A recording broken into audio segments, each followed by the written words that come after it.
السلام علیکم جناب، کیا حال ہے؟ خیریت ہے؟ ٹھیک ہے۔ آج ہم بات کریں گے جناب ملک طاہر عوان صاحب سے لائیو، اور ہماری کوشش ہوگی کہ ہم اٹک کے سیاست اور اٹک کی پرابلمس پہ ان کے ساتھ بات کریں۔ اگر کسی بندے کے ذہن میں کوئی میسج آتا ہے تو آپ مجھے کمنٹ کریں گے، اور میری کوشش ہوگی کہ انشاءاللہ ان سے لائیو اس پہ بات کریں گے۔ السلام علیکم جی۔ وعلیکم السلام جی۔ جناب کیا حال ہے؟ خیریت ہے؟ اللہ کا شکر، خیریت۔ آپ اپنی سیاست کے متعلق کیا کہیں گے؟ سر، میں سیاست کے بارے میں صرف اتنا کہوں گا کہ اس کو میں تو عبادت سمجھ کے سیاست کرتا ہوں کہ اللہ تعالیٰ ہمیں سیاست کے اندر ایسے واقعہ پیدا کرتے ہیں کہ ہم بیٹھے ہوتے ہیں اور بہت سے ایسے لوگ آتے ہیں جن کے بہت جائز مسائل ہوتے ہیں، کام ہوتے ہیں، اور اللہ تعالیٰ ہمیں ہمت دیتا ہے اور ہم ان کی خدمت کرتے ہیں، اور یہ کسی بھی میں سمجھو لحاظ سے عبادت سے کم نہیں ہے۔ صحیح۔ آپ کب سے سیاست میں آئے؟ کتنا عرصہ سے سیاست میں آئے؟ میں تو جو اسٹوڈنٹ لائف سے بھی سیاست میں تھا، اچھا۔ پھر اللہ تعالیٰ ایمان بخشے میں بزرگوں کو، انہوں نے 87 کے الیکشن میں حصہ لیا، اور اس کے بعد میں تھا، اور 98 میں پہلی دفعہ کونسلر بلدیہ اٹک بھاری اکثریت سے پورے شہر میں سب سے بھاری اکثریت سے کامیاب ہوا تھا۔ زبردست۔ آپ کیا سمجھتے ہیں کہ اگر آپ بس اقتدار آ جاتے ہیں انشاءاللہ تو آپ کے ذہن میں کیا خاکہ ہے، آپ کیا کرنا چاہتے ہیں؟ دیکھیں جی، بنیادی خاکہ یہ ہے کہ اٹک ایک بہت بیکورڈ علاقہ ہوتا تھا، جی۔ اور ابھی بھی دیکھیں میڈیکل کالج جیسی سہولت یہاں پہ نہیں ہے، جو میری ٹاپ پرائرٹی ہے اس کے لیے۔ برن سینٹر دیکھیں آپ، ابھی کسی اگر مریض کو آگ کا کسی آدمی کو تکلیف پہنچتی ہے آگ سے، وہ واہ فیکٹری یا راولپنڈی اسلام آباد جاتے ہیں۔ تو یہ تمام سہولتیں اٹک میں ہونی چاہیے۔ میں سمجھتا ہوں کہ یہ بنیادی چیزیں ہیں، تعلیم پر، صحت پر اگر توجہ دی جائے ہماری تو زبردست۔ جی سر، بات یہ کہ میرے ذہن میں جب سے میں اٹک میں آیا ہوں تو میرے ذہن میں کچھ سوالات ہیں۔ جی مثال کے طور پہ یہ اٹک مرزا کی جو روڈ ہے، جی جی تھوڑا سا غریب ہو جاتا ہوں، جی جی یہ اٹک مرزا روڈ جو ہے، جی تو آپ اگر دیکھیں تو آپ کے پورے اس اٹک میں ارد گرد ایک روڈ بچھا ہوا ہے، جی اور آپ کے اٹک کو کنیکٹ کرنے کے لیے کوئی خاص بس ایک ہی روڈ ہے، دوسرا روڈ آپ کے پاس نہیں ہے۔ کیا آپ یہ نہیں سمجھتے کہ اگر آپ برسر اقتدار آ جائیں تو اس طرح یہ جو ہے اٹک کے لیے آپ ایک رنگ روڈ بنائیں؟ یہ بہت ضروری ہے تین حصے کہ بن چکا ہے آلریڈی۔ اس وقت چونکہ ٹریفک کا فلو بہت زیادہ ہے، اکثر آپ دیکھیں یہ 3 میلہ چوک سے لے کے شہر کے اندر سے جو ٹریفک آتی جاتی ہے، تو اس میں جو پرابلم ہوتا ہے، جو خاص طور پہ بسال سائڈ سے گاڑیاں آتی ہیں اور وہ آ کے شہر کے اندر سے ہو کے جاتی ہیں آؤٹ راولپنڈی کے لیے، پشاور، لاہور کے لیے جہاں بھی جاتی ہیں، اس طرح فتح جنگ سائڈ سے بھی، تو رنگ روڈ بہت ضروری ہے۔ اور یہ ہماری ایک تجویز بھی تھی پہلے کہ کسی ایریے کے حد تک ہم جہاں جو آتا ہے بسال روڈ آ رہا ہے اس کو ہم ریلوے کراسنگ دے کے باروبار بار اس طرف سے ہم چاہ رہے تھے کہ راولپنڈی کی طرف تھرو کیا جائے، لیکن وہ اتفاق کی بات کہ گورنمنٹ چلی گئی، جس وجہ وہ پروجیکٹ نہیں ہو سکا۔ سر، میرے ذہن میں ایک اور یہ رنگ روڈ کے حوالے سے ایک اور بات بھی ہے، بلکہ دو چیزیں ہیں۔ ایک تو یہ کہ آپ کے مرزا گاؤں سے شروع ہوتا ہے، جی اور بوڑھا موڑ سے پھر جاتا ہے جلا خان چوک، جلا خان سے 3 میلہ، اور اسی طرح وہ پھر چائنا چوک، اور ایک پھر آگے گڑھیالہ جو ہے، جی جی یہاں تک یہ روڈ آلریڈی ہمارے پاس موجود ہے۔ جی بالکل۔ وہ تھوڑا سا حصہ رہتا ہے جو مرزا کو کنیکٹ کرے گا، اگر یہ پاسبل ہو، یہ بنے۔ یہ ایک اور جی شارٹ روٹ یہ ہے کہ یہ جو ہے اپنا شکردرہ موڑ جو ہے، ادھر سے اندر کی طرف سے ایک روڈ آیا ہوا ہے، ایک کچا راستہ آیا ہوا ہے جی جو جی پیپل کالونی کو ٹچ کرتا ہے۔ سرکاری راستے موجود ہیں، جی۔ صرف ہمارے سیاستدان جو اٹک کے خاص طور پہ کہوں گا ان کے اندر یہ ایک کمی ہے کہ وہ میگا پروجیکٹ نہیں کرتے، ان دا لانگ رن نہیں دیکھتے، چھوٹے چھوٹے پروجیکٹ گلیوں نالیوں کی سیاست میں پڑے رہتے ہیں، تاکہ اپنے چھوٹے چھوٹے ووٹروں کو قائم کرنے کے لیے اجتماعی سوچ نہیں رکھتے۔ صحیح ہے۔ تو آپ کیا کہتے ہیں کہ اگر آپ میں کہوں جی یہ بالکل ٹاپ پرائرٹی میں ہونا چاہیے، ہمیں یہ اجتماعی سوچ رکھنی چاہیے۔ ان کیس کو ایمرجنسی ہوتی ہے تو اس روڈ پہ ٹریفک فلو اتنا تنگ کرتا ہے کہ وہ پیشنٹ جو ہے بہت ڈسٹرب رہتا ہے، بر وقت ہاسپٹل نہیں پہنچ سکتا۔ بالکل ایسے ہی ہے۔ یہ جناب ایسے ملک صاحب، یہ میری بہت ساری چیزیں آپ کے لیے میں لکھی ہوئی ہیں۔ جی بالکل، ویلکم۔ اس میں ترتیب وار آ رہا ہوں اوپر سے۔ کل کے پرسوں ڈی پی او صاحب کے آفس کے سامنے جو D S O B office ہے، D S O B district soldier board office ہے، اس کے سامنے ایک چھوٹی سی موٹر سائیکل کو آگ لگی تھی، اور قریب کے تمام آفیسز میں فائر فائٹنگ کا کوئی نظام موجود نہیں تھا۔ آپ کیا سمجھتے ہیں کہ یہ اس گورنمنٹ کی نیگلیجنس نہیں ہے یا؟ دیکھیے جی، یہ میرا خیال ابھی تو 1122 کے حوالے ہو چکا ہے، اور ان کی پروگرس تو اچھی ہے. یہ میرے نوٹس پہ ابھی نہیں آیا, میں چونکہ 3 دن سے پیچھے اٹک میں نہیں تھا. تو یہ ہے کہ دیکھیں نا, پہلے تو یہ میونسپل کمیٹی کا RTM کا تھا, فائر بریگیڈ تھا. اب سارا معاملہ جو ہے یہ آ چکا ہے 1122 کے پاس. اور اس کی محل کچھ وجہ یہ بھی ہو سکتی ہے کہ جو فٹ پاتھ بن رہا ہے کافی عرصے سے, چھوٹا سا فٹ پاتھ ہے. آپ دیکھیں نا, نااہلی یہی ہوتی ہے ابھی جو موجودہ انتظامیہ کی نااہلی ہے کہ چھوٹا سا فٹ پاتھ ہے اور اس پہ کئی دنوں سے کام لگا ہوا ہے, جو کہ میں سمجھتا ہوں کہ ایک 5 دن کا 4 سے 5 دن کا کام تھا. لوگوں کو تنگ و پریشان کیا جا رہا ہے اس روڈ پر. صحیح ہے. میں یہ جو آپ کہہ رہے ہیں کہ 1122 کو یہ مل گیا, یہ تو بات آپ کی بالکل صحیح ہے, لیکن ایمرجنسی کے لیے کم از کم وہاں جو چھوٹی بالٹیاں پڑی ہوتی ہیں اس میں ریت یا اس طرح کوئی چیز تو دیکھیں جی, ڈسٹرکٹ کورٹ ہے, DPO آفس ہے, ڈپٹی کمشنر کا آفس ہے, اسسٹنٹ کمشنر کے اتنے اہم آفس ہیں, بلکہ ضلع کے تمام ہیڈ کوارٹر اس جگہ پر ہیں. تو یہاں پر تو ہر آفس میں یہ موجود ہونا چاہیے. سامنے تھانہ سٹی ہے, اس کے اندر ہونا چاہیے. صحیح. ملک صاحب, ایک اور چیز میرے ذہن میں ہے کہ اٹک شہر میں اکثر خوش قسمتی سے کچھ نہ کچھ روڈ بن جاتے ہیں, لیکن بدقسمتی سے اس کو کبھی پانی والے آ کے توڑ دیتے ہیں, کبھی گیس والے آ توڑ دیتے ہیں, کبھی وہ لمبی کہانی, آپ کو سارا قصہ پتہ ہے. کیا سمجھتے ہیں آپ کہ یہ کوئی سوچی سمجھی اسکیم ہے جس سے روڈ بنائے جاتے ہیں, پھر توڑے جاتے ہیں, پھر بنائے جاتے ہیں, پھر یا آپ اس سلسلے میں کیا کریں گے؟ کہ جتنے تمام ڈپارٹمنٹ ہیں ان کی آپس میں کوارڈینیشن نہیں ہے. اگر کوارڈینیشن ہو جائے, ان کی میٹنگ ہو جائے کہ ہم نے یہ روڈ بنانا ہے, اس کے اندر جس نے جو پائپ لگانا ہے لگا لیا جائے, تو میرا خیال ہے یہ پرابلم حل ہو سکتی ہے. صحیح. مجھے ایک اور چیز سے بڑی پرابلم ہوتی ہے کہ اٹک شہر میں یہ جو سپیڈ بریکر بنے ہوئے ہیں اور وہ بہت زیادہ بڑے ہیں. ایک تو ہاسپٹل کے پاس ہے, ایک ہاسپٹل سے تھوڑا سا آگے جائیں غالباً خالد سعید ہاسپٹل کے پاس ہے, اور یہ دونوں بالکل ویسے ہی بنے ہوئے ہیں. مطلب وہاں اگر یہ چھوٹے ہو جائیں تاکہ اس پہ ایمبولینسز گزر سکیں یا دوسری جو چھوٹی گاڑیاں, کیا آپ یہ سمجھتے ہیں کہ یہ جو سپیڈ بریکر ہیں ان کو تھوڑا سا چھوٹا کیا جائے؟ بالکل چھوٹا ہونا ہے. لیکن ایلیفنٹ لیگز ہیں نا جی بالکل آئیز نہیں ہے, ایسی ہے. جیسے نام ہے سپیڈ بریکر, اور جیسے عام لوگ کہتے ہیں جمپ, ان کو جمپ بنا دیا جاتا ہے. وہاں گاڑیاں بھی نیچے سے لگتی ہیں, آنے جانے میں پرابلم کریٹ کرتی ہیں, اور یہ آپ ٹھیک کہہ رہے ہیں ایمبولینس کے لیے پرابلم کریٹ کرتے ہیں.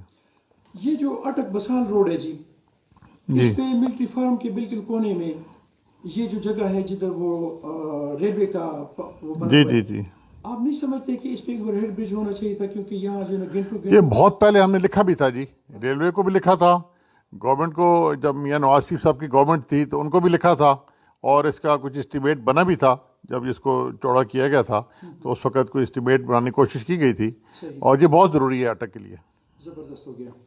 مجھے ایک اور چیز یہ ہے کہ یہ جو کمیٹی ہے میونسپل کمیٹی اٹک, جی اس کی پانی کا جو سسٹم ہے اس سے اکثر لوگ شکوہ کرتے ہیں کہ یہ جو نا ہمیں پانی نہیں پہنچ رہا. جی بالکل. آپ یہ سمجھتے ہیں کہ ان کے لوگوں کے جو بل ہیں وہ سارے لوگ پیمنٹ کر رہے ہیں ٹائم پہ, اور یہ جو ہمارے پائپس ہیں اس میں لیکیج نہیں ہے, یہ نالیوں میں لیک نہیں ہے, اور یہ پانی یہ سسٹم صحیح ہے یا اس میں ٹھیک کرنے کی گنجائش ہے؟ دیکھیں جی, لیکیج بھی ہے, اور پانی جس طرح پہلے 2 ٹائم ملا کرتا تھا وہ اس طرح 2 ٹائم نہیں مل رہا, کیونکہ کافی ٹیوب ویل خراب بھی ہیں, اور کچھ بل جو ہیں وہ پینڈنگ بھی ہیں. پبلک اس پہ تھوڑا سا کوآپریٹ نہیں کرتی. جس وقت میں وائس چیئرمین تھا تو وہاں کچھ 4.5 کروڑ روپے بیلنس تھا, ان کسٹمر جتنے ان کے جمع پہ تھا, یہ سارے ڈیفالٹ کر رہے تھے. جی.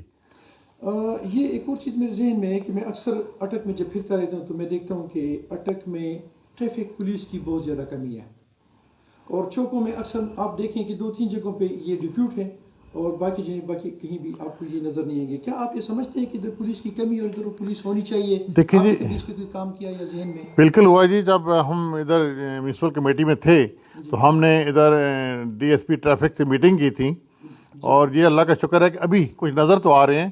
اس سے پہلے نظر بھی کبھی نہیں آئے تھے. اس وقت کام بہتر ہو رہا ہے, لیکن مزید ضرورت ہے یہاں پہ سٹاف کی, چونکہ ٹریفک بہت ہو چکی ہے. زبردست بات ہے. ملک صاحب, ایک چیز اور ہے کہ ہمارے اٹک شہر میں کار پارکنگ جو ہے یہ بس نام کو ہے, نام کو کم ہے, جس کی وجہ سے آپ کو تمام گاڑیاں جتنی بھی چھوٹی یا بڑی بس وہ آپ کو روڈوں پہ نظر آئیں گی, جس کی وجہ سے ٹریفک جام ہوتا ہے. یہ جو ریلوے پارک ہے, مجھے اس کا پراپر نام نہیں آتا, ریلوے پارک جو ہے, اگر اس کو بھی کار پارکنگ بنا دیا جائے, یا جو نئی بلڈنگز بن رہی ہیں اس میں یہ کمیٹی کے جو حدود میں ہیں ان کو کہہ دیجیے کہ آپ نے نیچے گراؤنڈ فلور پہ یا اس کے نیچے آپ نے کار پارکنگ دینی ہے. کیا یہ بہت بہتر نہ ہو جاتا؟ بہتر ہے, لیکن جو لوکل گورنمنٹ بائی لاز ہیں اس کے اندر جب تک 30 فٹ کا روڈ نہ ہو تو نیچے آپ بیسمنٹ نہیں بنا سکتے. صحیح ہے, یہ قانون ہے. اور جو باقی ایریا بتا رہے ہیں لوگ وہاں پارکنگ گاڑی کھڑی کر کے بازار آنا پسند نہیں کرتے. یہ بھی ایک پرابلم ہے. اور یہ اٹک کے لیے آنے والے دور میں بہت زیادہ پرابلم ہے کہ گاڑی آپ جہاں بھی دیکھیں پارک ہونے کی جگہ نہیں, کراس کرنے کے لیے جگہ بھی کافی دیر آپ کو ویٹ کرنا پڑتا ہے. یہ صحیح ہے. میرے ذہن میں اکثر یہ آتا ہے جب میں کامرا ٹھیک رہا روڈ پہ جب میں جاتا ہوں مین روڈ تک, میں جی ٹی روڈ تک میں جاتا ہوں تو یہ روڈ مجھے ایسے لگتا ہے جیسے یہاں یہ بالکل لاوارث ہے. یہاں کوئی ایم پی اے بھی نہیں ہے, کوئی ایم این اے بھی نہیں ہے, کوئی پوچھنے والا بھی نہیں ہے. اور اس میں میرا خیال ہے کہ مدروٹا بھی آتا ہے. جی جی, یہ سارا روٹ ہے. تو کیا اس پہ آپ نے کبھی غور کیا یا آپ اس پہ کوئی آپ کی ذہن میں کہ اس کا یہ روڈ پکا ہو جائے؟ جی بالکل غور کیا ہے, اور بڑا اہم روڈ ہے. اور بدقسمتی ہے کہ ہمارے جو ایم پی اے اور موجودہ صوبائی وزیر ہیں یہ ان کا حلقہ بھی ہے, گاؤں بھی ہے, ان کا اپنا قریبی راستہ بھی ہے, اور اس کا شروع سے برا حال ہے. اگر یہ بر وقت ریپیئر بھی ہو جائے نا جی تو یہ روڈ اتنے خراب نہیں ہوتے. ہمارے ملک میں یہی ایک کمی ہے کہ جب تک روڈ تباہ نہ ہو جائے اس کا نام ہی نہیں لیا جاتا, اسٹیمیٹ ہی نہیں بنایا جاتا. اگر ان کی مینٹیننس کی جائے تو بر وقت تو میں سمجھتا ہوں کہ یہ بڑے نقصان سے, بڑے اخراجات سے بچا جا سکتا ہے, اور یہ روڈ بچا کر دوسرے روڈ بنائے جا سکتے ہیں. ملک صاحب ایک اور چیز میرے ذہن میں ہے, چونکہ میں عام طور پر میں روڈ, بجلی, گیس, ٹیلی فون, یہ ساری چیزیں یہ میری نظر میں ہوتی ہیں, اسپتال وغیرہ. جی جی. ایک مسئلہ بہت اہم یہ ہے کہ 3 میلہ سے اندر ایک روڈ گیا ہوا ہے جو مدروٹا کو ٹچ کرتا ہے. جی بالکل. کامرا سے بھی باہر ہے اور یہ دوسری سائڈ, یہ ہمیں ایک اور روٹ مل سکتا ہے کہ ہم جی ٹی روڈ کو ٹچ کریں. جی اس کا 2 دفعہ اسٹیمیٹ بن چکا ہے جی, اور اس کا پی سی 1 بنا تھا. اور یہ اگر روڈ بن جائے تو یہ جو ہٹیا سے نیا روڈ بنا عاجی شاہ روڈ, اس کے ٹریفک فلو کم ہو سکتا ہے, اور بہت شارٹ ٹائم میں اور کم حرج پہ ان لوگوں کو سفر, اور جو جتنے بھی ہیں علاقہ چھت سے جیسے ہمارا سبزی وغیرہ وہاں سے آتی ہے تو زمینداروں کو یہ فائدہ ہو سکتا ہے. زبردست. یہ بہت ضروری ہے, بننا چاہیے. صحیح ہے جی. مجھے یہ بتائیں سر کہ یہ جو اٹک حاجی شاہ روڈ ہے 2003 میں اٹک میں آیا ہوں, لیکن 2003 سے پہلے پتہ نہیں یہ کب بنا ہے اور اس پہ کوئی کبھی کسی نے ٹچ نہیں کیا ہے. یہ آپ کی نظر میں ہے کہ اس کو ٹھیک کرنے کی؟ بالکل نظر میں ہے, لیکن خرچہ بہت زیادہ, کافی خرچہ ہے. تو بات وہی آ جاتی ہے کہ اس پہ اتنی زیادہ رقم لاگت کے لیے ہمارے جو نمائندے ہیں جن کے پاس فنڈ آتا ہے, اسکیمیں آتی ہیں جن کے پاس, تو وہ اس کو نظر انداز کر دیتے ہیں, تاکہ اس ایک روڈ کو بنانے کی خاطر ہم کوئی 10-15 گاؤں کو کسی کو اکاموڈیٹ کر لیں. یعنی اجتماعی سوچ نہیں رکھی جاتی. صحیح ہے سر. ایک اور بہت بڑی اہم چیز جو ہے اٹک کی, کہ اٹک کی گیس کی لوڈ شیڈنگ جو ہے یہ بہت زیادہ ہے, اور اس سے عوام بہت زیادہ تنگ ہے. دن بدن بالکل. سی این جی جو ہے وہ زیادہ کھل رہے ہیں, جتنی بڑے بڑے لوگ ہیں وہ سی این جی بنا رہے ہیں, وہ پیسہ کما رہے ہیں, اور عام لوگ جو ہے وہ اس کو وہ پرابلم. آپ نے کبھی اس چیز پہ کبھی کوئی کام کیا یا؟ بالکل کام کیا ہے جی, ہم نے اس پہ بہت کام کیا ہے. ملا عوان شریف کی آپ گیس کا دیکھیں, نئی آبادی, یا ہماری دارالسلام کالونی بھی شکار ہے, فاروق اعظم کالونی ہے, لالہ زار کالونی ہے, یہ سارا ایریا شہر کا جو 1/3 ایریا ہے جہاں پہ سوئی گیس کی پرابلم ہے. کافی خط و کتابت ہوئی ہے اس کے اندر, اور کوشش کی گئی ہے کہ اس کا پریشر تیز کیا جائے. اور اس کی وجہ یہ ہے کچھ پرانے پائپ لائن ہیں جو چھوٹے ہیں, 1 انچ 2 انچ والے. ابھی آپ دیکھیں اس موجودہ گورنمنٹ کا کہ یہ حال ہے کہ 1.5 سال سے پائپ لائن آپ کے دارالسلام کالونی میں, عوان شریف میں آپ دیکھیں پڑے ہوئی ہیں, اور وہ جو لگائے نہیں جا رہے, جن پہ کام نہیں ہو رہا تاکہ لوگوں کو سہولت نہ مل سکے. صحیح ہے. میرے ذہن میں ایک اور آخری چیز ہے, اور یہ کہ میں آپ کا زیادہ ٹائم بھی نہیں لینا چاہتا. نہیں, موسٹ ویلکم. بہت زیادہ آپ بزی ہوتے ہیں. ایک اور میرا سوال ہے, وہ یہ ہے کہ اٹک میں انکروچمنٹ کی ایسی برمار ہے جیسے ہر بندہ سمجھتا ہے کہ یہ میرے چاچا کی جاگیر ہے. آپ کیا سمجھتے ہیں کہ جب آپ برس اقتدار آئیں گے تو کیا آپ اس پہ کام کریں گے؟ بالکل, بہت ضروری ہے. یہ تو اہم ڈیوٹی ہے اور بہت سے کام کیے جا رہے ہیں, لیکن اسی پہ موجودہ آپ سمجھ لیں گورنمنٹ کے جتنے انتظامیہ کے جتنا سٹاف جن کی ذمہ داری ہے انکروچمنٹ کو ہٹانا, ان کی ایک بہترین دکان بنی ہوئی ہے. اس سے جتنی آمدن ان کو ہو رہی ہے اتنی تنخواہ نہیں مل رہی ان کو, جتنی انکروچمنٹ کے اگینسٹ ان کو رشوت مل رہی ہے, اور اس میں تمام یہ انتظامیہ شامل ہے. صحیح. جی سر ایک اور چیز میرے ذہن میں کہ شاید ہو سکتا ہے کہ یہ آپ سے ریلیٹڈ نہ ہو, لیکن آپ کے اس اٹک کے بہت سارے ٹیچرز ہیں. جی جی. مطلب اٹک پورا ایریا جتنا بھی ہے, کہ ان کو کہتے ہیں کہ آپ کی پروموشن کے سلسلے میں آپ اپنی پوری سروسز کے اے سی آر بنا کے ہمیں دیں. اے سی آر کا مطلب ہے اینول کنفیڈینشیل رپورٹ, جو کہ اس انڈیویجول کو پتہ ہی نہیں ہوگا اور وہ اس کا آفیسر لکھے گا. لیکن ہوتا الٹ ہے. لیکن وہ یہاں یہ رہا چلتی بائی ہینڈ ہے. اب یہ ہے کہ 34 سال کا یہ کہہ رہے ہیں کہ ریکارڈ ہمیں دیں, آپ کیا سمجھتے ہیں کہ ایجوکیشن ڈپارٹمنٹ میں اس کا یہ جو ACRO کا آپ کے ووٹرز جو اس چیز کو وہ کر رہے ہیں جس پرابلم کو اس کے سامنے آپ اس میں بھی کچھ کریں گے؟ بالکل کریں گے جی. دیکھیں اگر کوئی بھی اسٹاف ہے جو گورنمنٹ سروینٹ ہے اس کی ACR یا اس کی جو سروس بک ہوتی ہے وہ ہر سال اپنے ٹائم پہ مینٹین رہنی چاہیے. ایک شخص اتنی بہترین نوکری کرتا ہے اور اس کے بعد ہوتا یہ ہے کہ وہ اپنی ACR کے لیے کبھی کسی کے در پہ کسی در پہ ٹھوکریں کھاتا ہے اور وہ منتیں کرتا ہے جو اس کا میرٹ تھا بر وقت اس کو ملنی چاہیے تھی اور کئی چکر لگاتا ہے اور بعد میں جا کے وہ آفیسر اس کی ACR لکھتے ہیں.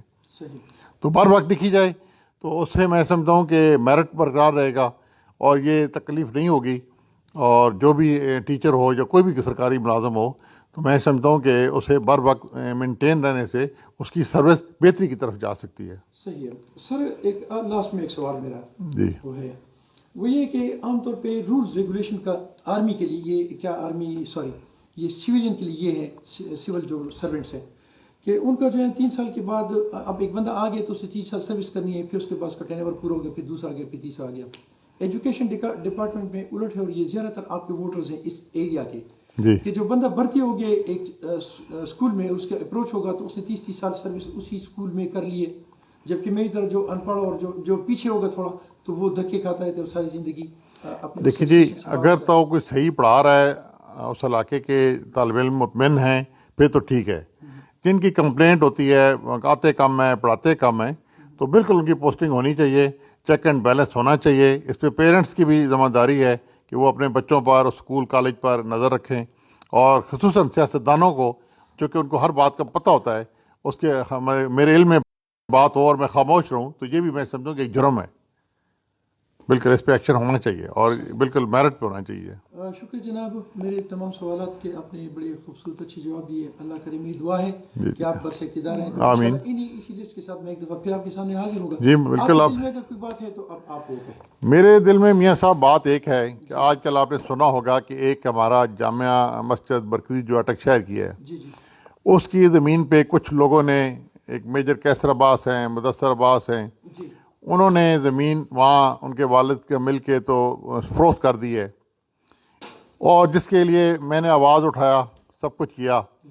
آپ دیکھیں آپ کہتے ہیں کہ ACRA اور باقی آپ نے جتنا بھی ذکر کیا وہ ڈپٹی کمشنر اٹک علی عنان قمر کے پاس اپلیکیشن گئی انجمن اسلامیہ کی طرف سے کہ اس کی نشاندہی کی جائے اور تجاوز رپورٹ دی جائے.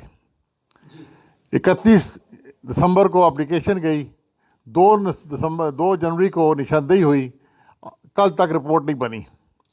جب میں نے دوبارہ اس پہ آیا ویڈیو بیان جاری کیا تو آج وہاں پہ عملہ گیا پیمائش کی اور ان کی کوشش یہی تھی سیاسی دباؤ تھا ڈپٹی کمشنر پہ تو انہوں نے کہا جی کہ کم سے کم اس کی رپورٹ دی جائے تاکہ ہمارے جو تعلق والے ہیں گروپ والے ہیں اللہ کے گھر کو نقصان ہوتا ہے یتیموں کی زمین کو نقصان ہوتا ہونے دیں اور تاکہ ان کو بچایا جائے اور وہ رپورٹ صحیح میرٹ پہ نہیں بن رہی جس کے لیے میں نے پھر یہ 6 فروری کا اعلان کیا تھا کہ ہم ادھر ایک واک کریں گے احتجاجی واک کریں گے جس میں سارے لوگ شامل ہوں گے. جی تو آپ یہ دیکھیں اس تحریک انصاف کے دور میں اٹک میں اگر مسجد کو ایک انصاف نہیں مل رہا تو باقی کس آدمی کو انصاف ملے گا. یہ ریاست مدینہ کی بات کرتے ہیں یہ وزیر اعظم کے لیے وزیر اعلیٰ کے لیے اٹک کے نمائندوں کے لیے ایک میں کہتا ہوں منہ پہ تماچا ہے ان کے کہ ان کو مدد شرم آنی چاہیے احساس ہونا چاہیے کہ یہ وہ کام ہے جس کے لیے مجھے یہ کسی کو کہنا نہیں چاہیے تھا یہ خود کرتے اور پتہ چلتا کہ انہوں نے کوئی ایکشن لیا ہے. زبردست ہو گیا. تھینک یو جناب. جزاک اللہ. بہت شکریہ میاں صاحب میں بہت مشکور. Thank you. انشاءاللہ رابطہ رہے گا انشاءاللہ. تھینک یو جناب. یہ تھے جناب ہمارے ساتھ ملک صاحب اور ان سے ہم نے تفصیلی بات کی ہے اور میری کوشش ہوگی کہ اللہ کرے کہ جب یہ برس اقتدار آئیں تو ایک دفعہ پھر ایک اسی لسٹ کے ساتھ ان کے سامنے پیش ہوں گا اور اس پہ بات کریں گے. Thank you very much. السلام علیکم ورحمۃ اللہ.